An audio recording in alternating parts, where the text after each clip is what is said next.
Machen wir erstmal Basketball, bevor wir hier weitermachen. Ne? Alles klar. Harden said, so, James Harden auf dem Cover und die sagen, things really aren't looking good for James Harden. Gucken wir mal, was er meint. James Harden said he changed the game of basketball and that the only thing he's missing is a championship. Well, that's pretty important, and a lot of that goes on Harden. Don't get me wrong, Harden is still a really good player. Ja, muss ich auch sagen. Sixers are rolling, but clearly Harden isn't the same as the perennial MVP candidate he once was. He has an important decision coming up for his legacy, but Embiid said best. We got him, everybody expected the Houston James Harden, but that's not who he is anymore. When we used to speak of James Harden, it was always as one of the best players in the NBA. I mean, he's a top 75 player in NBA history. Comparing Harden to his peak, the last 2 seasons have been his worst offensively since 2014. His true shooting is down to 60.3%. The 6th lowest of his career, he's running 6.6 pick and rolls per game, but with his worst efficiency ever, only scoring 0.76 points per possession. That's in the 28th percentile. Yeah. Ich wollte gerade sagen, man sollte so ungefähr 1 Punkt pro Possession machen. Yeah. Even with Embiid, 72% of the league is more efficient at pick and rolls. Bro. But forget the stats for a second. We can visually see that on the court, Harden has regressed. No matter if you hate how he played, loved how he played, you couldn't deny that at the minimum in the regular season, Harden could carry an offense like few could in NBA history. Just like if y'all liking the content, feel free to subscribe, cause over 75% of y'all aren't. Trying to get to 1 mil in 2023, making a video on the crazy scoring in the NBA within a week. We're gonna figure it out. When Harden was traded to the Sixers, he was still meant to be part of a 2-head monster with Joel Embiid, more like a 1A, 1B situation. His usage rate is down to 25.8, his lowest since his OKC days. And we can say age.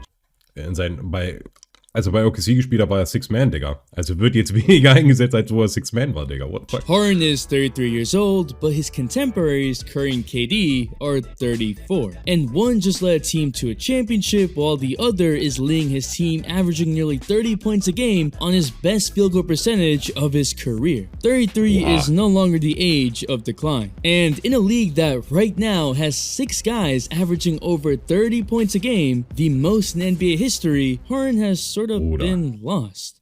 What is that? After the playoffs last year where he couldn't get by anyone, he was no longer considered one of the best players in the world. That no skill at all comment really coming back to haunt him. Das hat ihn komplett auseinandergenommen. Er hat mal gemeint, das was Giannis macht, braucht kein Skill. Einfach zum Korb zu rennen und zu danken. So ein bisschen Rimrun-mäßig. Und das, was er macht, ist ja mehr Skillful. Also das hat er nicht gesagt. Aber ist ja klar, dass er das mit dem Statement meint. And now he's already planting seedlings of doubt by saying he's not interested in a long-term deal with the Sixers and open to returning to the Rockets? Why? Because time and time again, we've seen him ruin his own career. And that's only part of the downward spiral we're seeing from him now. What is up, dudes, dudettes, ballers, players? It's your boy MJ. No one, neither the Rockets nor Harden, have denied these reports. But I started making this video even before these reports came out, mainly because I began to wonder, man, I really haven't heard James Harden in the best player conversation for a while. For context, in Harden's first year in Houston, he was a top 10 MVP candidate at the age of 23 in 2013. He was then top 10 MVP for 8 years in a row. He's been up there for a while. 3 scoring titles, finding ways to bend rules. Do I like that he relied on free throws? No. But is that a skill to draw fouls? Yes. Hate the game, not the player. Yet, even during the height of his absolute powers, there were always glaring issues. We all know that throughout Harden's career, he's had his roster of superstars that he's played with. Dwight Howard was the first when Howard joined the Rockets back in 2013 to Harden's new team. But that relationship deteriorated quickly when Harden refused to give Dwight the ball in the post. But that's literally Dwight Howard. The management sided with Harden, and him and Dwight wouldn't talk and would go so far as taking different exit routes to leave the Rockets arena to avoid each other completely. Once Dwight was out, the point guard CP3 was in. This was Harden's closest chance to winning a chip since OKC. That Rockets team could have gone places, but like Dwight, Harden and CP3 had issues. Chris complained that Harden wouldn't move without the ball, that he would sometimes barely step over half court, and wanted an offense that wasn't so ISO heavy. But once again, the Rockets side with Harden, and he didn't really change anything. CP3 und Harden wouldn't talk for as long as 2 months. Ich bin auch der Meinung, man hat Harden viel zu viel vertraut in Houston, Digga, weil sie alles auf ihn gesetzt haben, um eine Championship zu gewinnen, und er hat es nie in der Season immer brutal gespielt, aber in den Playoffs hat er es selten geschafft. Months during the season. Are you serious right now, bro? Harden and Russ didn't have toxic beef. They just realized they couldn't work together on the court. CP3 on the Thunder almost beat the Rockets in 7 games though, and they went their separate ways. Harden said he feels like he's one of the best teammates the NBA has ever seen. Bro, what? What are you talking about, man? Accountability doesn't exist, huh? Even on the Nets, Harden was teamed up with his friend Durant and another star in Kyrie. Endgame. Harden was still dominating and in MVP conversations early on in the season. The Nets could have arguably gone all the way to the finals if Harden and Kyrie don't get hurt in the playoffs. But the next season was very different. Kyrie wouldn't get vaccinated and miss games. Harden would joke saying, "I'ma give him the shot," cause Harden was pissed. In some kind of fashion, we'll see Kai playing. Yeah, I'm gonna give him a shot if I got to. Durant was mad at Harden because he came to training camp out of shape. Combine that with Harden's early season struggles, and well, what the hell was that? Harden didn't look the same. And what did Harden do? What he has been doing this whole time. The silent treatment where he isolated himself from his teammates. When he doesn't get his way, we begin to see some of the more wild stunts. Hey, yo! After losing in the bubble, the Rockets got new management and Harden was mad. The Rockets had no second star and he said, I love this city. I've done everything that I can. I mean, this situation is crazy. You know, it's something that I don't think can be fixed, so. He quit his way out of Houston. Harden said that he wanted out before his season even started, after Daryl Morey had stepped down, and he wanted to go to the Nets. And how would he get there? He partied like crazy, publicly. James, what was the point that you were trying to get across when you went to Atlanta and Vegas when training camp was starting? I was just training. And came into training camp looking like this. Harden, more like Pillsbury Doughboy. Yeah, he pretty much forced a trade. Yeah. Harden Fatso came back with the Nets, and he was mentally checked out. At every step of the way, Harden not only got the star teammate he wanted, but had management support a playstyle that gave Harden all the control he wanted. Oder sieht aus, als wenn so eine Mama wäre von damals. But had management support a playstyle that gave Harden all the control. They gave him all the role players that suited his style, like Eric Gordon, PJ Tucker, Trevor Ariza, Clint Capella. But even that wasn't enough. Y'all can start to see the pattern. Every time Harden's team didn't do well, he'd point fingers at everyone but himself. And if he can't fix it anymore, he'd just drop his hands and leave. Which is the modern way of doing things in the NBA, and you can argue is alright if Harden was playing amazing and management wasn't building anything around him. But the main issue with Harden was never the regular season, it was always the playoffs. If you're a top 3 player in the league with a whole offense designed around you, in a playoff series, you're allowed 1 bad game. You can't have 3 good games, 2 extremely bad games, and 1 okay game because your team will lose since the whole offense is you. Every time in the postseason, Harden has come up short and all his numbers across the board drop significantly. In Harden's MVP year in the regular season, he shot 55.2% effective field goal in ISOs, but in the playoffs, that goes down to 46.6%, going from the 71st percentile in the league in ISOs all the way down to the 43rd. Yeah, there's a major drop-off. He made a new record of 13 turnovers in a playoff game. He couldn't close the deal against the Durantless Warriors team in the final 2 games. At home. Do I need to mention the choke job he had against the Spurs who didn't even have Kawhi? Get out of here, boy. So, for most of the NBA community, the regular season Harden was a fool me once, shame on you, fool me twice, shame on me. Now for these past 2 seasons, we have to address Harden's hamstring injuries. Or actually, Harden can do it. Healthy James Harden. Scary hours.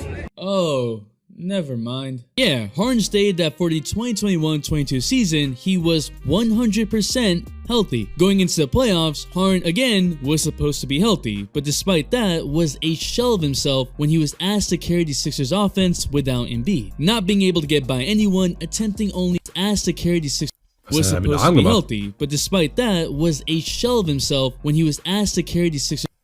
Er hat den Arm noch ins Siakam gehabt, Digga. Oh, und dann ist Matthias Thybulle reinkommen und hat ihn den Arm einfach... Oh Gott. His offense without Embiid, not being able to get by anyone, attempting only 2 shots in the second half of a closeout game that they lost. He averaged 18 points a game in that series against Miami. It got to the point that people were doubting whether Harden was truly worth the max this offseason. No. Now, Harden and Embiid, for the most part, seem to be good with each other. It even appears that Harden has adjusted, giving the ball to Embiid in the post, which he didn't do with Howard, going back to shooting mid-ranges, but it's hard to tell if he's adjusting according to his own will, or if he's just realized he isn't as effective. You would think that being with Embiid would make Harden more efficient, but it hasn't. He struggled to finish at the rim, shooting 48% in the paint, his 3rd lowest of his career. His burst of speed isn't there, and his games have been sporadic, at times playing like Harden of the old, and other times not being able to find the basket.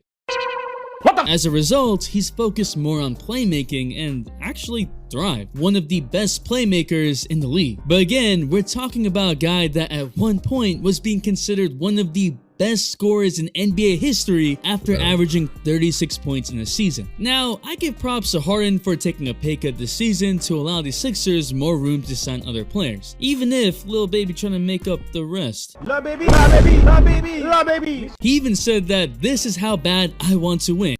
War da nicht auch irgendwelche Gespräche im Hintergrund, da er nicht getempert wurde? Also von wegen, okay, kriegst nur 20 Millionen für deinen Vertrag, damit wir noch Cap Space haben.